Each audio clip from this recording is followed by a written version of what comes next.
Hi, hello, and welcome back to The High Method. My name is Jen Hatz. I am the host of The High Method podcast and also the founder of The High Method, a holistic, integrative, and innovative approach to assessing and optimizing human health, well-being, and performance. And I'm partnered with Neuroforce One, a human performance company that has been training champions for years, and they offer training and assessments in their facility as well as remote options available. And if you've been keeping up with the news in sports, it's not even that it's news. This has been a longstanding problem, I think, within sports. It's first of all, the reality of positive tests coming up for athletes, and especially highly competitive athletes at any level of their athletic career, anywhere from high school to the pros, that there are positive tests coming out for PEDs, for performance-enhancing drugs. And so the reason why this is a topic is because of really two reasons. It's the two reasons why someone may come up or have a positive test come about. And it's because there's either intentional use of this performance-enhancing substance or unintentional, or it somehow, something was contaminated in some way. And so these kind of two different roads that can lead to the same outcome of a positive test. And so the topic itself, like I said, this is something that has been in sports for a long time. And it's because there's a whole lot of, first of all, there's a whole lot of controversy around the topic, but there's a whole lot of potential ways in which this can go about and look like. So the first thing I want to do is identify these two routes. So let's say if we're talking, first of all, about intentional use of performance-enhancing substances in sport, and this is across any level of competition, anywhere from high school all the way up to the pros, and depending on depending on the sport or the overall organization, the governing body that is doing the testing and maintaining the organization of the competition at that level, that it's their discretion or their decisions really about going through testing protocols and how they test and when they test and what they do when they, if and when there is a positive test that comes up, and all of these different things that start to come about. So the reason why I'm bringing this up, just to begin with, is the fact that I just came across two stories within the last week about performance-enhancing drugs being shown up as a positive test sample for athletes. One was a pro athlete and one was a high school athlete who was competing at the Olympic level, but he's high school aged. So he's, adolescent age. He's not yet in college. But so this concept, first of all, looking at intentional use. So if we even look at the controversy around intentional use of performance-enhancing drugs, you have this varied, I'll say multiple layers behind this argument. And the argument goes both ways, pro and against this use of performance-enhancing drugs. And the interesting thing is that you see a lot of contrast about the opinions here, about whether or not it is, we'll say, safe or expected for the sport because everyone else is doing it. So what's the harm in me doing it too? And also going along that line of, well, I would be safer to compete in the sport if I'm competing at a level that the other person is also. And if the other person is taking a performance-enhancing substance, then that would mean that I would have to also take it in order to be at an equal level of competition, but also safety to compete. And so you start to view this perspective of how safe truly are individuals competing in sports with other individuals who are also, they're competing against them, but they are adding this extra substance to their regimen, to their routine, in order to put them at an advantage. So you have that kind of side of the argument. And then you have the very obvious angle to the argument of wanting to do whatever it takes in order to compete and to win. And it's this mentality that the end outcome of the expected paycheck or the expected success from this entire endeavor, that it's going to be worth whatever has to go into the process to get there. And it's this hard set mentality of doing whatever it takes in whatever way. There's no sense of really risks or consequences for risks because all the mind is focused on is the outcome and whatever it takes to get to the outcome. And so that's an interesting side of that entire kind of spectrum there of individuals who are intentionally choosing to use performance-enhancing drugs, is the fact that there is very clearly a high risk with their decision-making, with their overall cognitive, even their capacity to recognize risks and consequences for those risks. And this is not just when it comes to the legality of it, whether or not it is permissible or if it is illegal or something that can get them banned from sport and end their career entirely.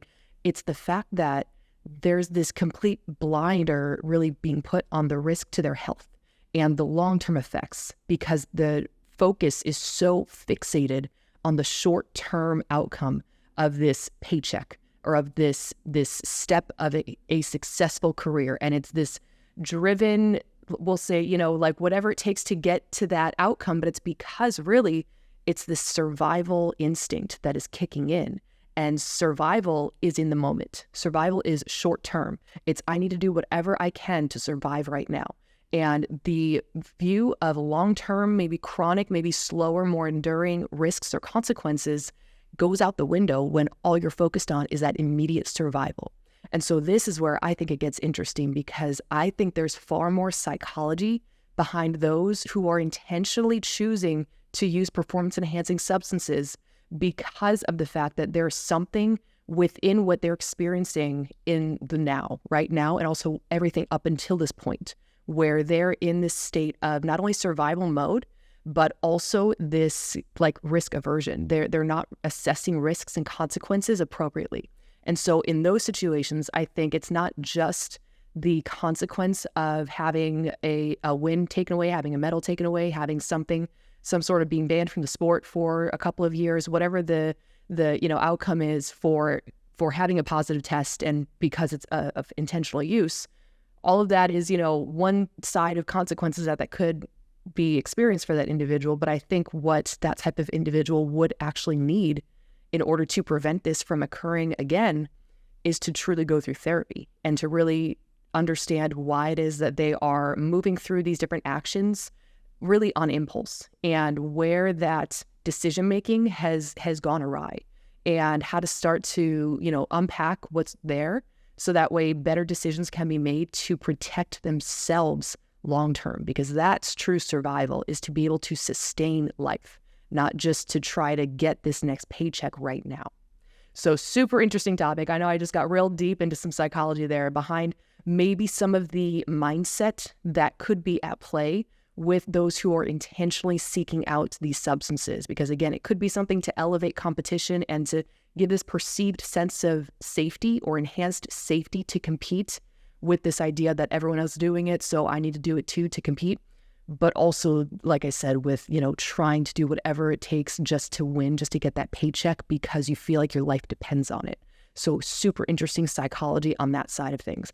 But I want to focus also on really zeroing in on expressing what the negative side effects are from performance-enhancing substances. And in this case, I'm going to talk specifically about selective androgen receptor modulators, SARMs, they're called, as a short little acronym there, SARMs. So think of, first of all, SARMs are an analog for testosterone. So testosterone is obviously a naturally occurring hormone, and it is a phenomenal hormone. It has so many benefits to you and to your health, especially when it comes to increasing your muscle development, your muscle fiber development, and also decreasing muscle breakdown. So it's a really powerful hormone that you have within you to help support your overall, not only your muscular development and reduce that breakdown, but that translates into your performance. And so it's a very beneficial hormone to have. Now, here's the starting to get into it now. So testosterone has two different paths of effects that it takes in your body. So part of that is androgenic effects. These are the sex-based characteristics, what differentiates males versus females based on those sex characteristics. And there's also I said androgenic, and then there's also anabolic effects. And that is this muscle growth and muscle fiber development, cell proliferation, but also a decrease in that muscle breakdown. So you have androgenic and anabolic effects of testosterone.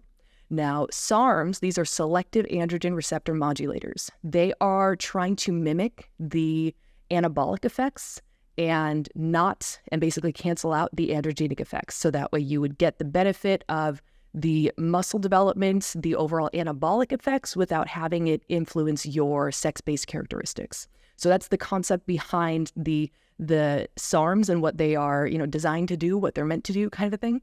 Now, here's the thing. So and this has been studied in populations, not population studies, in clinical human trials, that they are actually, looking at the effects of SARMs and what it's doing for your body, besides what we know from the structure of it based on its being an analog to the anabolic effects of testosterone. But so in these clinical trials, they started to see that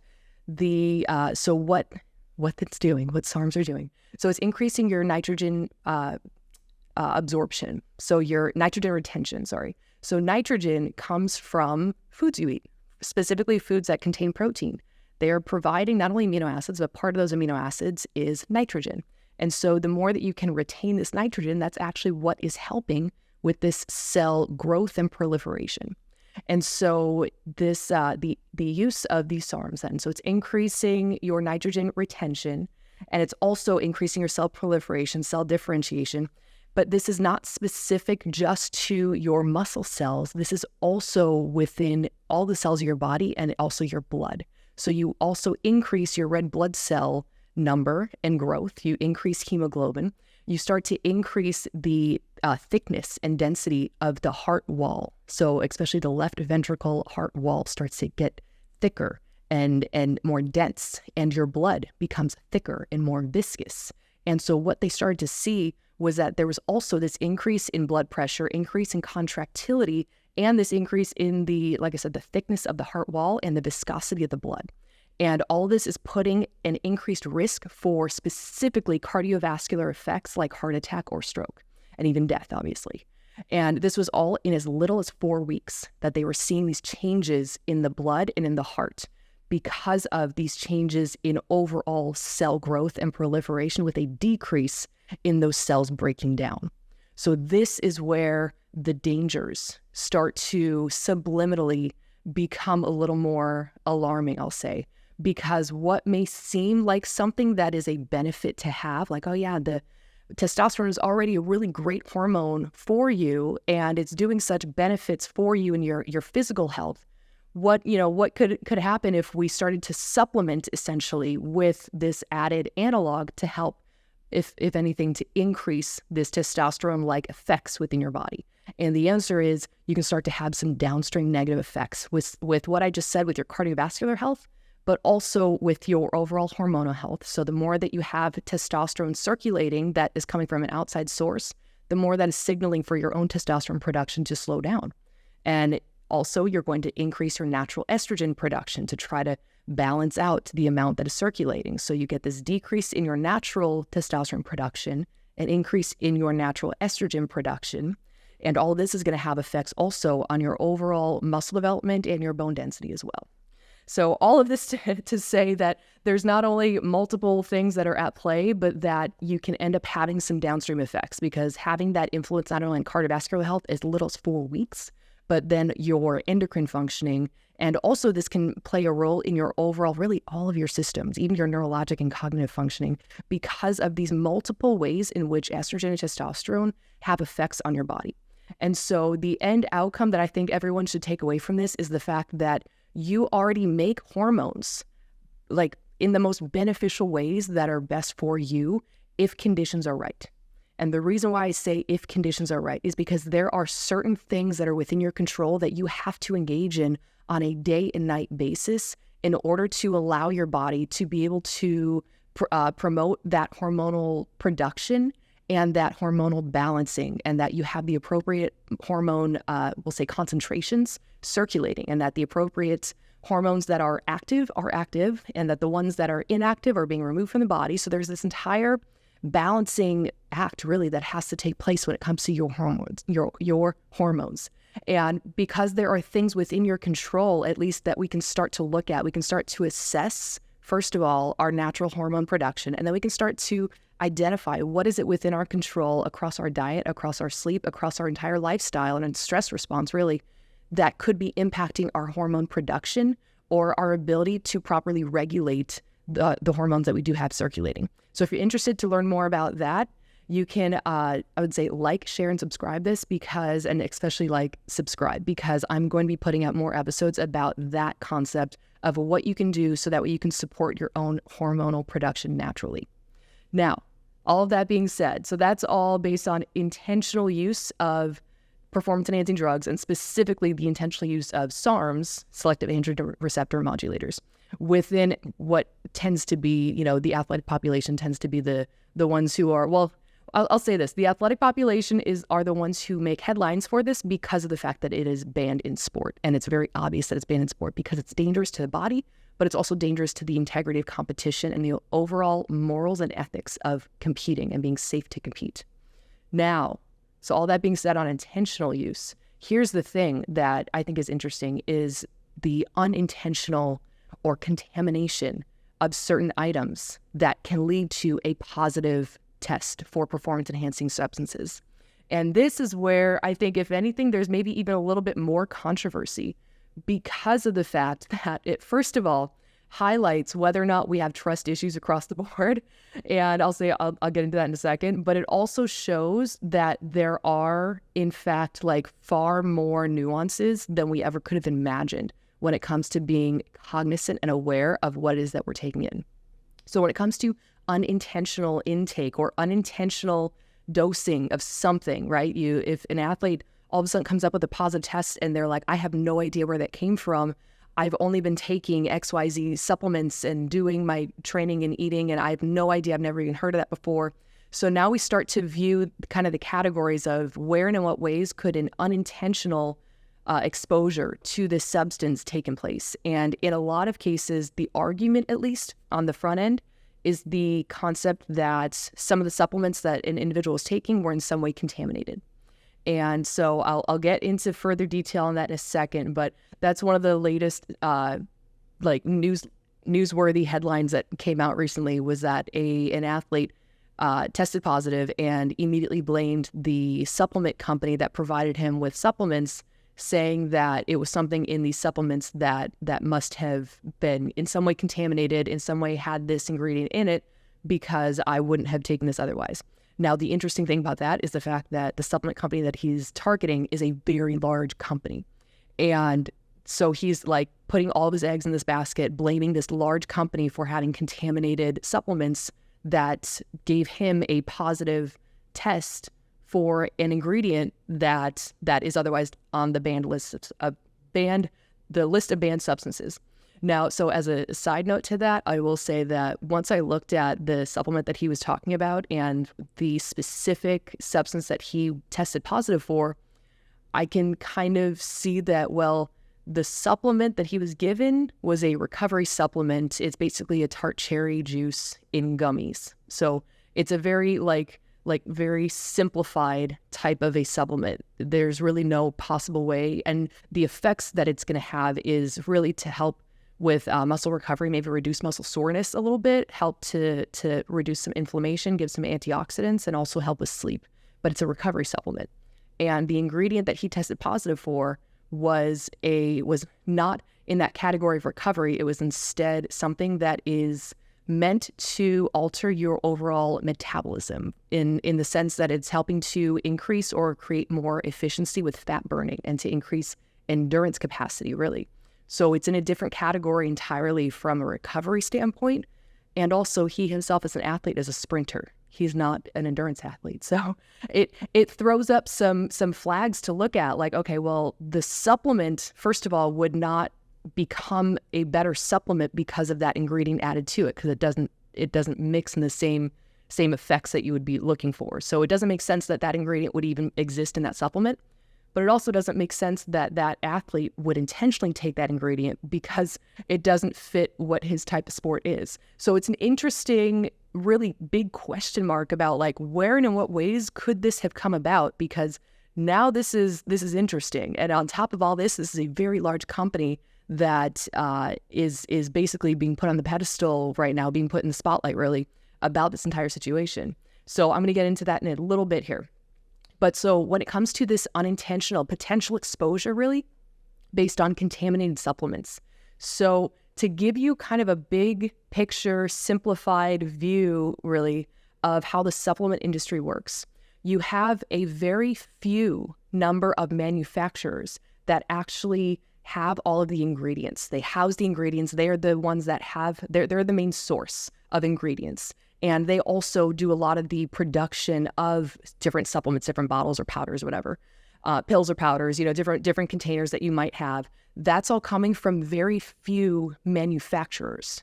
But then you have what ends up looking like this big, like almost like a big web of all of these different companies that are smaller companies and brands, and every potential different products you see on the shelf, it looks like it's all different companies, and it looks like it's all completely different brands, all completely different products, but they're all very largely coming from these few manufacturers. So what it can look like then is that you walk through a store, you see all these products on the shelf. Chances are a lot of those products came from the same manufacturer. So chances are a lot of their ingredients are coming from the same source. It's a lot of the same ingredients. And the only real difference on those packages that you see on the shelf is the fact that each of those packages, each of those brands or companies has created their own quote unquote unique blend, their own proprietary blend, their own list of ingredients, and their own label with their own imaging on the label. And so all of that is really just the front facing, what you see as the, quote unquote differentiator. But the reality is all of the ingredients for the most part are coming from the same sources. And so this is where a potential risk for contamination can occur. Not only the fact that it's coming from this main source, but that now you have all of these products on the shelf that could potentially be contaminated because they're all coming from very similar or the same sources. So this is why, and another headline that I just saw was that an individual, he tested positive, and 2 of his supplements both tested positive for the substance that he tested positive for ostarine, which is a SARM. And 2 of his supplements that are different brands, different companies, tested positive for this. So this is how this happens. It's because these different companies and brands all source their ingredients from these primary manufacturers. And there's very few manufacturers, but a lot of brands. So it sounds almost like, well, you're kind of like at a difficult position though when it comes to making a decision on what you buy, because you have to make a decision across all of these options, not knowing truly what the source is, and even not knowing how stringent and how standardized that the actual process is to be able to eliminate any potential contamination of anything, regardless of how it got there. You just want to know that it's not in the product that you have. And so this is where having something like third-party testing comes into play. So third-party testing is a neutral party, and this is, it can look like NSF certification or informed choice certifications. So this would be something that is identified on the label. You'll see it right there if it's NSF certified or informed choice. And this third party is a neutral party that comes in and they very meticulously look at not only the manufacturing and the ingredients to make sure that there are no at least banned substances based on their list of banned substances available or exposure at all within the facility, within the ingredients. And then that what is on the label is accurate to what is in the product, and that any claims on the label are accurate to what you can expect from the product. So this third-party testing can at least provide a deeper sense of trust that the product that you are taking has gone through this route of identifying potential confounding variables and really trying to control for everything.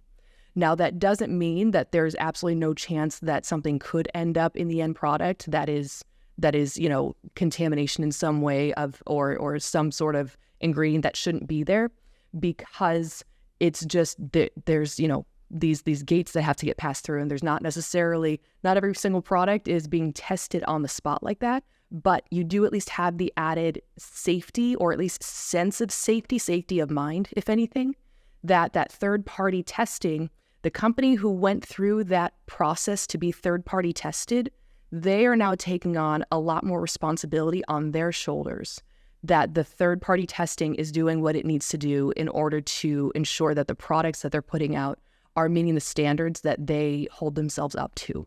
And so the third-party testing tends to be larger companies that have the funding to spend on this third-party testing and to maintain that standardization.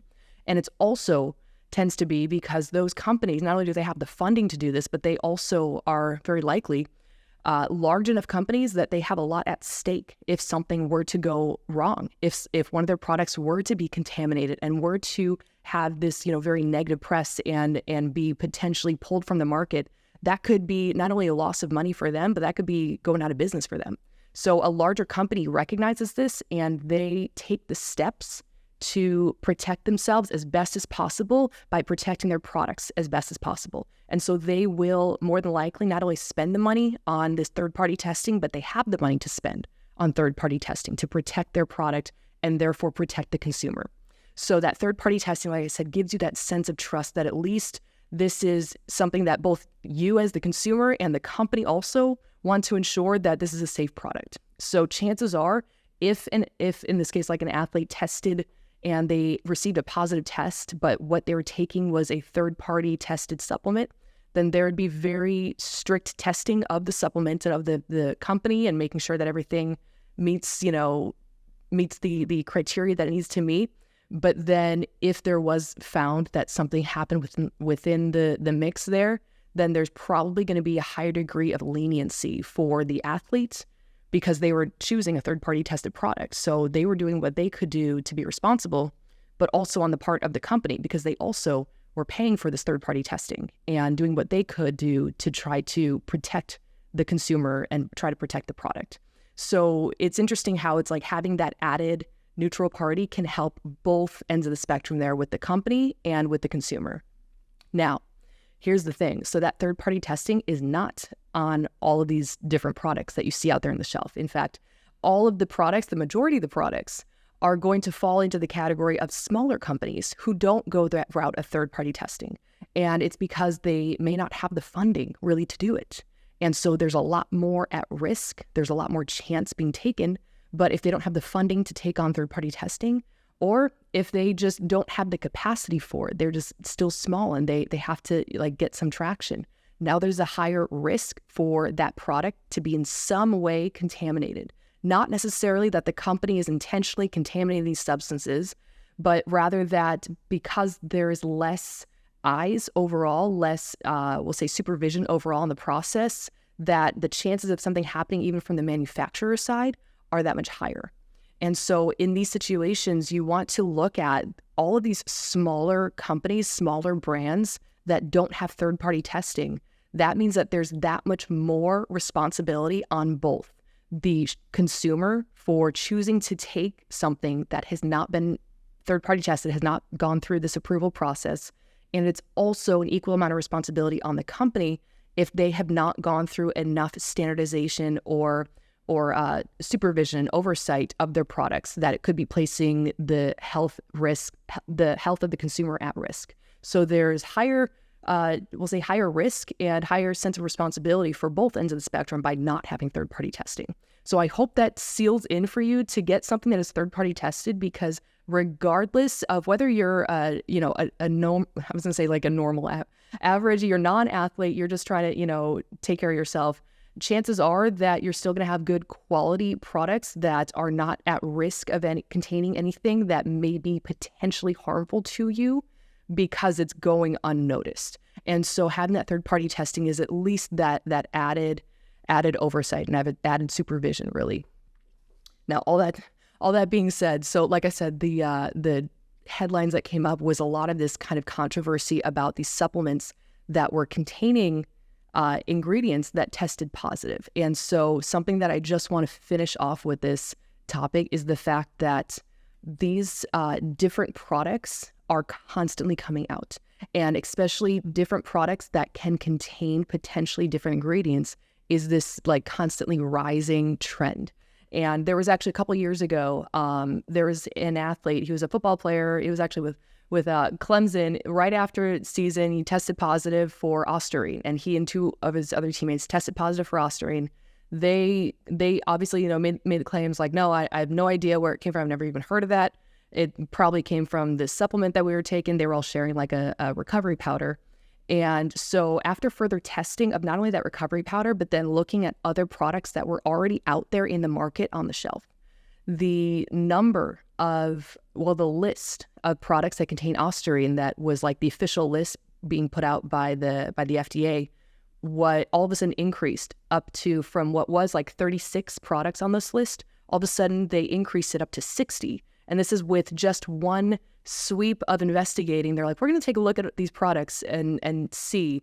And just that one sweep of investigating, they nearly doubled the list of products that they identified having contained at least a small trace amount of this ingredient. So this is where I think there's not enough attention paid, is the fact that there are so many options out there. And because, like I said in the beginning of this, because of the limitations, really the limited sources of where these ingredients are coming from, but then cast out across all of these different options that you're choosing, there's a far greater chance that these options may be coming from a contaminated source. And so having that extra eye for detail of looking for third-party testing, if you have a dietitian that is near you, that you can ask, specifically a sports dietitian who is aware enough of different ingredients that are at least considered banned substances. But banned substances is also going to depend on the sport and on the organization, the actual governing bodies for the sport. They have their own lists of banned substances. So something that is third-party tested for banned substances based on their list, based on the third-party testing list, may not necessarily translate to NCAA standards or to MLB standards or to NFL standards. So there are different layers of oversight that are needed to make sure that you as the end consumer are protected. And also, like I said, for the company, they have a lot especially if it's a bigger company, they have a lot at stake. And chances are they're going to do whatever they can to try to protect their products from ever having this type of a problem. So you can almost bank that having a product from a larger company that is third-party tested, that you at least have that extra seat of safety in knowing that investigations will work in your favor and the favor of the company. Because if you truly are not intentionally taking something, then having that mark of unethical behavior can be detrimental.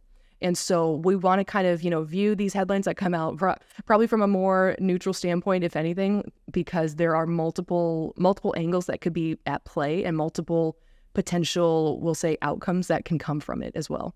So let me know if you learned something new about this topic, and drop a comment if you have any questions about this topic. Otherwise, feel free to like, share, and subscribe so we can spread the love and spread the light. Thank you. Bye-bye.